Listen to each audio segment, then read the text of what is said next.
तुम नाराज हो, मेरे कितने पास हो, नाजुक नाजुक सी प्यारी प्यारी सी मेरे जीने की आस हो।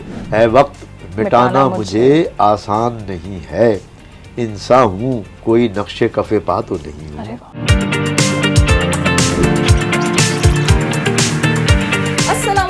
आदाब, मैं हूँ नाज़िया FM 107 से और आप सुन रहे हैं शो सैटरडे ब्रांच। वेल, देखा जाए तो शो में हम आपकी मुलाकात कराते हैं डिफरेंट पर्सनालिटीज की, उनकी इंस्पायरिंग स्टोरीज आप तक पहुँचाते हैं। आज हमारी खुशकिस्मती है कि हमारे साथ मौजूद एक ऐसी शख्सियत है जो पाकिस्तान से ताल्लुक़ रखती है और एक बहुत ही जानी मानी शख्सियत है। मैं अगर आपको कहूँ कि ये पोइट हैं तो सही बात है, ये राइटर हैं, लिरिसिस्ट हैं और एजुकेशनलिस्ट भी हैं। वेल, हम इस बात से इनको अपने शो में जो है वो इन्वाइट करेंगे कि आप आमिल हैं, कामिल हैं, फाजिल हैं। हम बात कर रहे हैं डॉक्टर आफ्ताब जी की। Welcome on FM 107। अस्सलाम वालेकुम रहमतुल्लाहि व बरकातहू। कैसे हैं आप? मैं तो जर्रा हूँ, आपने आफ्ताब बना दिया और डॉक्टर आफ्ताब मुस्तर के नाम से मैं थोड़ा बहुत पहचानते हैं लोग मुझे, तो अच्छा है कि आपने मुख्तसर तारुफ कराया और उसमें जो कुछ भी मैं कहना चाहता था वो सब आपने कह दिया। बक़ौर गालिब के देखना तकरीर की लज्जत कि जो उसने कहा मैंने ये जाना कि गोया ये भी मेरे दिल में है। वाह वाह, क्या बात है। तो डॉक्टर साहब, हम शुरुआत आपकी थोड़ी ज़ाती ज़िंदगी और इब्तिदाई ज़िंदगी के हवाले से कुछ जानना चाहेंगे, हमारे लिसनर्स जानना चाहेंगे। जनाब, बस वो इब्तिदाई ज़िंदगी जैसे सबकी होती है, हमारी भी है। आइडियलिज़म भी काम कर रहा होता है, नौजवानी में ज़्यादा आदर्शीय हो जाता आदमी, हम भी हो गए और आदर्श यही थे कि भाई कुछ बनना है और कुछ बन के दिखाना है।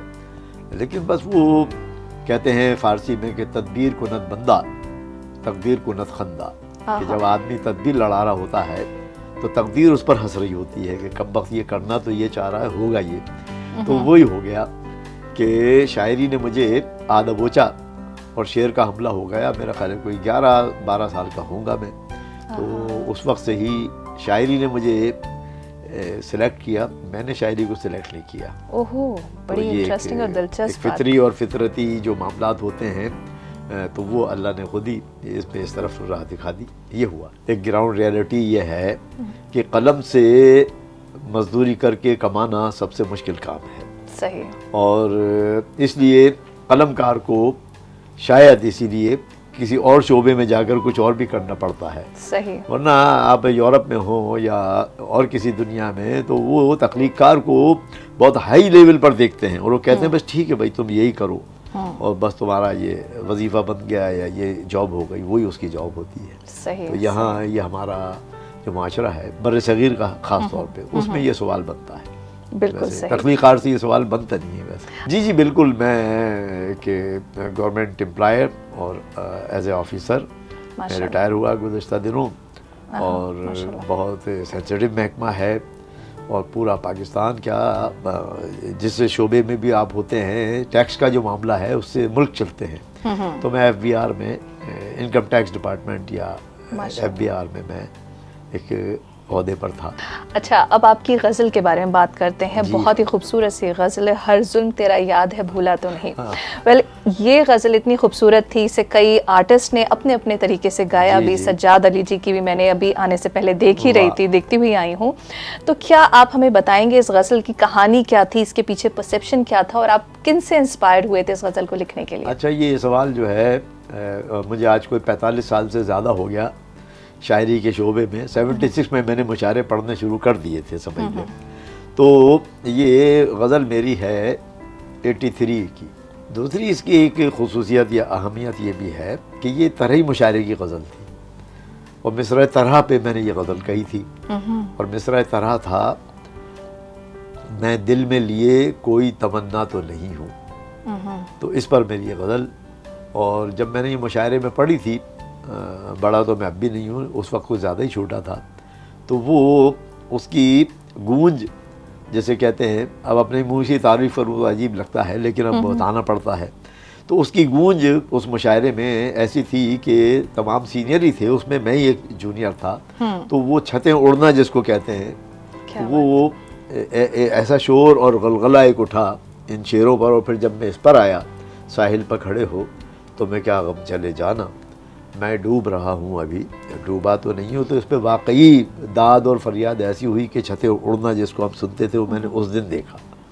تو اب آپ نے اس خوبصورت سی غزل کا ذکر کر ہی دیا، میں چاہوں گی کہ ایک دو لائن ہمارے لسنرز کے لیے خاص اگر آپ اپنے انداز میں بیان جی کریں۔ میں پیش کرتا ہوں، میں پیش کر دیتا ہوں۔ ویسے تو انہوں نے جو 4 شعر گائے ہیں اور اتنا ہی وقت ہوتا ہے اس میں، تو میں چند شعر پیش کر دیتا ہوں۔ مطلع تو لازمی سنانا پڑتا ہے کہ ہر ظلم تیرا یاد ہے، بھولا تو نہیں ہوں، اے وعدہ فراموش میں تجھ سا تو نہیں ہوں۔ اس کے بعد جو شعر ہے وہ اس میں نہیں پڑھے تو میں وہ سنا دیتا ہوں کہ اے وقت مٹانا مجھے آسان نہیں ہے، اے وقت مٹانا مجھے آسان نہیں ہے، انسان ہوں کوئی نقش کف پا تو نہیں ہوں، انسان ہوں کوئی نقش کف پا تو نہیں ہوں، اور ان کے لیے لڑ جاؤں گا تقدیر میں تجھ سے، ان کے لیے لڑ جاؤں گا تقدیر میں تجھ سے، حالانکہ کبھی تجھ سے میں الجھا تو نہیں ہوں، آداب، حالانکہ کبھی تجھ سے میں الجھا تو نہیں ہوں، اور یہ دن تو مجھے ان کے تغافل نے دکھائے، یہ دن تو مجھے ان کے تغافل نے دکھائے، میں گردش دوراں تیرا مارا تو نہیں ہوں، واہ واہ بہت خوبصورت، میں گردش دوراں تیرا مارا۔ وہ شعر سنا رہا ہوں جو انہوں نے گائے ہیں اس کے علاوہ آپ نے سنا، تاکہ بہت لوگ وہاں تک سن لیں۔ اور آپ چینلز پہ جائیں گے مختلف یوٹیوب وغیرہ پہ تو خیر میری پوری غزل لوگوں نے ریکارڈ کر کے ڈالی ہوئی ہیں، اور اس غزل کو میرا خیال ہے ہمارے معاشرے میں بر صغیر پاک و ہند میں کوئی سینکڑوں لوگوں نے گایا ہوا ہے، تو اس میں جو ہے آپ کی نیہا ککڑ 2 انداز سے گا چکی ہیں، جو پرتبھا ہیں وہ گا چکی ہیں، اوروں کے مجھے نام بھی یاد نہیں ہیں، لوگ مجھے بتاتے ہیں اور بھیج دیتے ہیں، تو یہ محبت ہے لوگوں کی، اور اس کو اللہ تعالیٰ نے کچھ ایسا اس کے اندر برکت ڈالی ہے کہ 8 سال کے بچے سے لے کے 80 سال کے بوڑھے تک کو یہ ہانٹ کرتی ہے، یہ یاد ہے، اور یہ واقعی بہت ٹچنگ بھی ہے۔ تو اس کے لیے تو بس میں فارسی کا یہی شعر پڑھ سکتا ہوں کہ یہ سعادت بزور بازو نیست تانا بخشت خدائے بخشندہ، تو یہ اللہ کی عنایت ہے، بس میرا اس میں کیا کمال ہے۔ ایک اور چیز انہوں نے گائی ہے سجاد علی نے، جو آپ نے پوچھا تھا کہ اور کیا کیا گایا گیا ہے آپ کا فلموں میں، اس میں اس میں، تو کوک اسٹوڈیو سے سیزن 7 میں وہ گا رہے ہیں، وہ بھی میرا ہی ہے، تم ناراض ہو میرے کتنے پاس ہو، نازک نازک سی پیاری پیاری سی میرے جینے کی آس ہو، یہ کوک اسٹوڈیو سے انہوں نے بڑا فیوژن کر کے بنا کے گایا ہے۔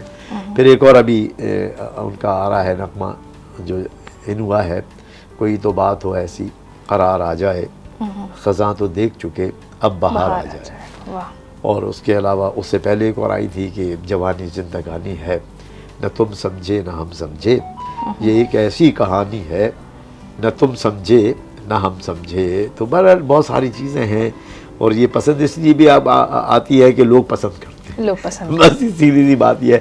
تو اس کی آسان جواب اس کا میرے لیے یہ بن جاتا ہے کہ بھائی جو تم کو ہو پسند وہی بات کہیں گے، تم دن کو اگر رات کہو رات کہیں گے۔ تو جس غزل کو سب سے زیادہ پسند کیا گیا ہے، بس اب میری بھی وہی پسند بن گئی ہے۔ ڈاکٹر صاحب اب ہمارے پاس وقت کم ہے، اور ہم یہ چاہیں گے کہ جانے سے پہلے ہمارے جو تمام لسنرز ہیں FM 107 کے، ان کے لیے آپ کا خاص پیغام۔ دیکھیے پہلی بات تو یہ ہے کہ ایک مصرع ہے کسی کا کہ ان کا جو کام ہے وہ اہل سیاست جانے، میرا پیغام محبت ہے جہاں تک پہنچے۔ پہلی بات تو یہ عمومی بات ہو گئی۔ خصوصی بات یہ ہے کہ نوجوان نسل کے لیے بھی اور اپنے دوستوں کے لیے اور سننے والوں کے لیے کہ محنت کو اپنا شعار بنائیں، صبر کا طریقہ اپنائیں، اور اپنی کوشش کر لیں۔ لیس للانسان الا ما سعی، کیونکہ کہتے ہیں قرآن میں کہ جو انسان جس کی کوشش کرتا ہے وہی ملتا ہے، اور اگر وہ نہ ملے تو پھر سورہ بقرہ کی اسی آیت کو کہ ان اللہ مع الصابرین، صبر کر کے اس کا انتظار کریں کہ اللہ جو کچھ ہمیں دے رہا ہوتا ہے وہ ہمارے لیے بہتر ہوتا ہے، اور جو نہیں دے رہا ہوتا ہے وہ اس سے زیادہ بہتر ہوتا ہے۔